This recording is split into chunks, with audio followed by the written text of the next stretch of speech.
Hello मेरे प्यारे बच्चों, कैसे हैं आप सब। Welcome again to logistic chemistry. तो बच्चा, होप आपकी दिवाली अच्छी रही होगी, आपने फेस्टिवल्स अच्छे से एंजॉय किए होंगे। मैंने तो बहुत एंजॉय किए। Now again back to studies. अपनी स्टडीज़ पे वापस आ जाओ और अच्छे से अपनी स्टडीज़ पे कंसंट्रेट करो, क्योंकि अब दिसंबर आने वाला है, प्री बोर्ड्स होंगे 10th वालों के, है ना, 9th के एग्ज़ाम्स होंगे। तो हमारे एग्ज़ाम्स आने वाले हैं, तो let's concentrate on studies again. तो बच्चा, हमने ग्रेविटेशन चैप्टर स्टार्ट किया हुआ था, जिसमें हमने यूनिवर्सल लॉ ऑफ ग्रेविटेशन पढ़ा। ठीक है, उसके न्यूमेरिकल्स किए। फिर हमने जो लास्ट लेक्चर था मेरा, वो क्या था कि कोई बड़ा ऑब्जेक्ट है, कोई छोटा ऑब्जेक्ट है, तो उन ऑब्जेक्ट के बीच में ग्रेविटेशन फोर्स की जो अट्रैक्शन होगी, gravitational force, attraction of gravitational force, वो कैसा होगा। ठीक है, कि हर एक ऑब्जेक्ट एक दूसरे को अट्रैक्ट करता है, हमने ये चीज पढ़ी। फिर हमने उस पर पढ़ा कि gravitational force between objects of small size and big size, कि उनके बीच में ग्रेविटेशनल फोर्स कैसा होगा जब मेरे पास स्मॉल साइज ऑब्जेक्ट होगा, जब मेरे पास बिग साइज ऑब्जेक्ट्स होंगे। ठीक है, हमने उसके बेसिस पे भी न्यूमेरिकल किए थे, अर्थ और मास का देखा था, है ना। और ठीक है, हमने अर्थ और नॉर्मल ऑब्जेक्ट पे न्यूमेरिकल किया था।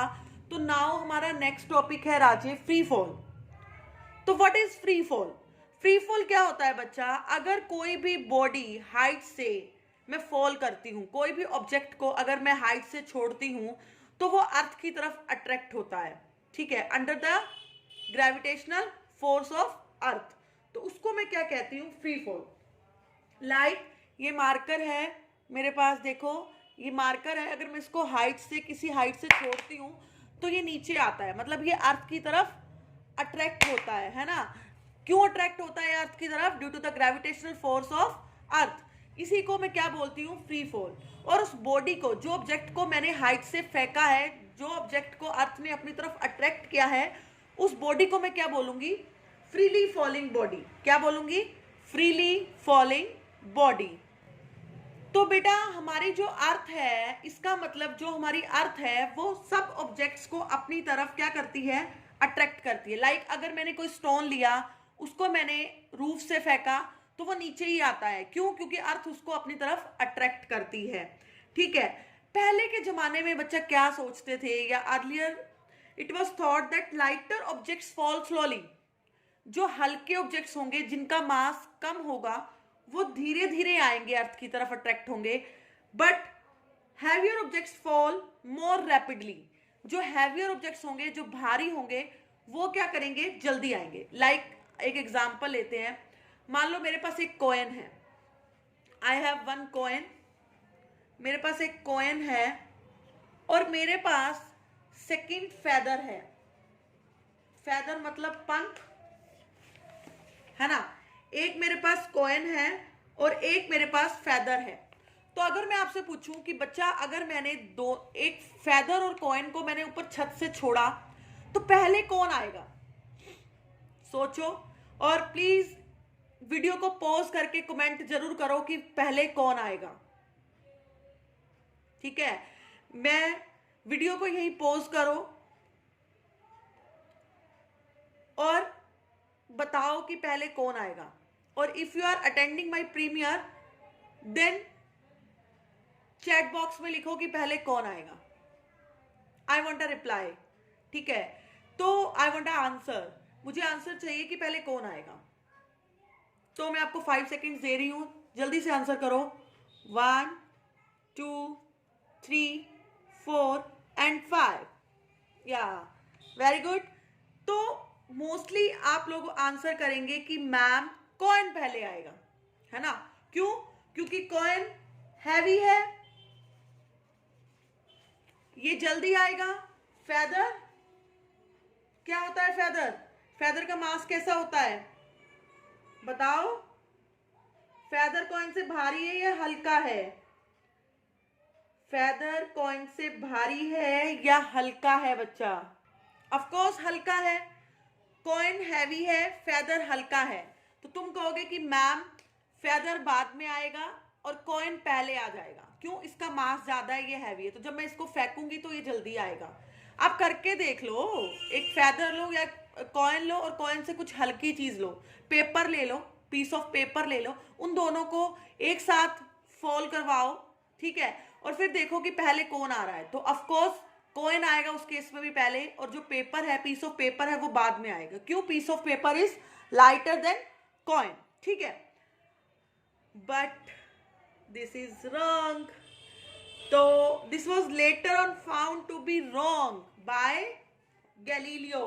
गैलीलियो ने इसको गलत प्रूव किया।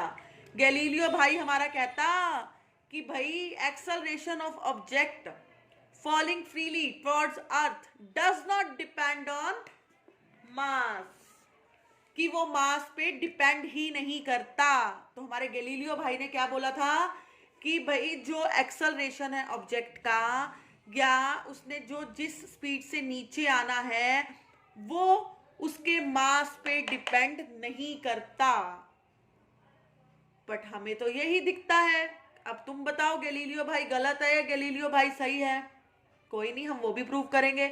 हमारे हिसाब से तो भाई जो भारी होगा वो पहले आएगा, जो हल्का होगा वो बाद में आएगा। बट गैलीलियो भाई तो कहते हैं नहीं भाई तुम गलत हो, दोनों चीज सेम रेट से नीचे आएंगी, सेम टाइम पे नीचे आएंगी, सेम एक्सेलरेशन से नीचे आएंगी। ऐसा क्यों?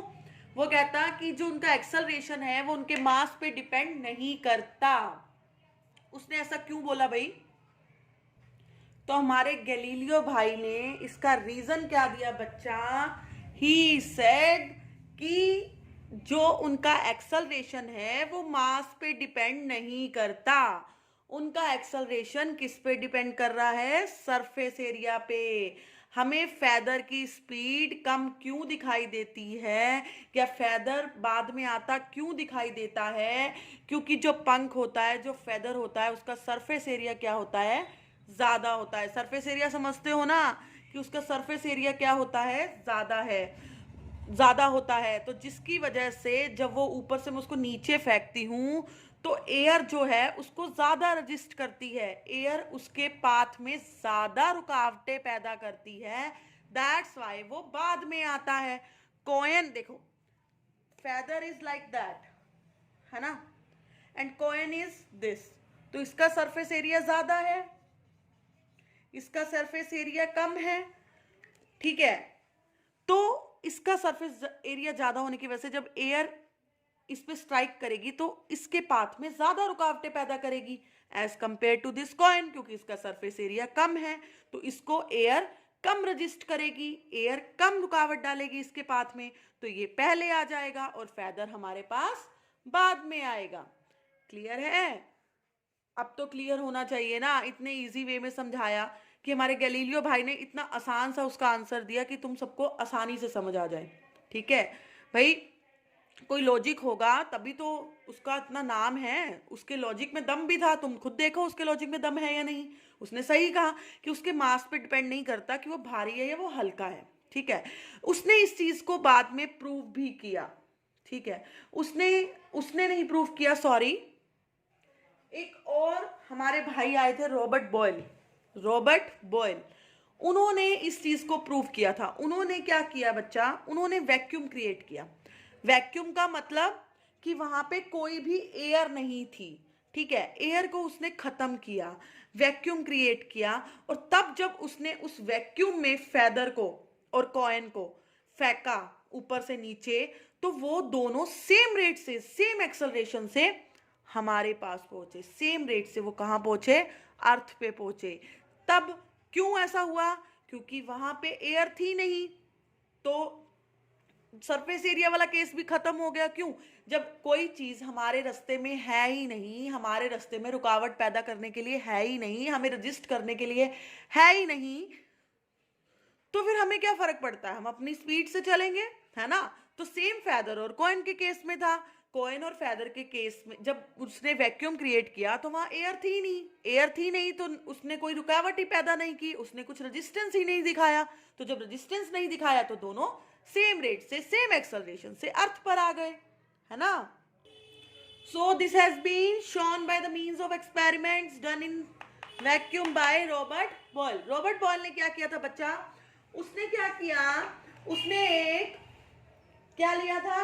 ग्लास का जार लिया था बच्चा। उसने एक ग्लास का जार लिया और उस ग्लास के जार में क्या किया, फेदर को और कॉइन को पुट कर दिया, ठीक है। और बाद में उससे सारी एयर बाहर निकाल ली with the help of vacuum pump.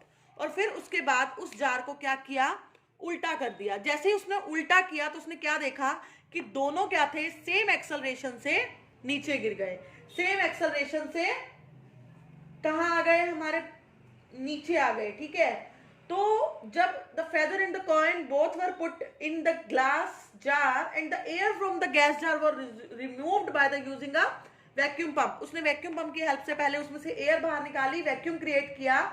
उसके बाद when this jar was inverted, जब उस जार को उल्टा किया गया तो वहां पे कोई भी रेजिस्टेंस नहीं था, वैक्यूम नहीं था। तो दोनों both the objects fall at the same rate, दोनों ऑब्जेक्ट्स जो थे सेम एक्सेलरेशन से सेम रेट से क्या करे, फॉल करे, नीचे गिरे। दैट मीन्स यहां से क्लियर हो गया कि एक्सल फ्रीली फॉल बॉडी का जो एक्सेलरेशन होता है it does not depend on the mass, वो मास पे डिपेंड नहीं करता। क्लियर है आपको ये चीज? होप आपको ये फ्रीली फॉल क्या होता है, फ्रीली फॉलिंग बॉडी क्या होती है, मास पे डिपेंड करती है या नहीं करती, नहीं करती तो क्यों नहीं करती, फिर किस पे डिपेंड करती है, अगर एयर है तो सरफेस एरिया पे डिपेंड करती है, मास पे तब भी नहीं करती। और अगर हमने वहां वैक्यूम क्रिएट कर दिया तो जो मर्जी बॉडी का मास हो, जो मर्जी सरफेस एरिया हो, वो सेम रेट से अर्थ पे फॉल करती है ना। ठीक है, अब आपको समझ आया? होप आपको ये लेक्चर क्लियर होगा। इस टॉपिक को अच्छे से देख लो।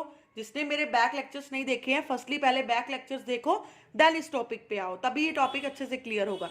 इसके बाद हम अपना next most most most important topic करेंगे, that is acceleration due to gravity.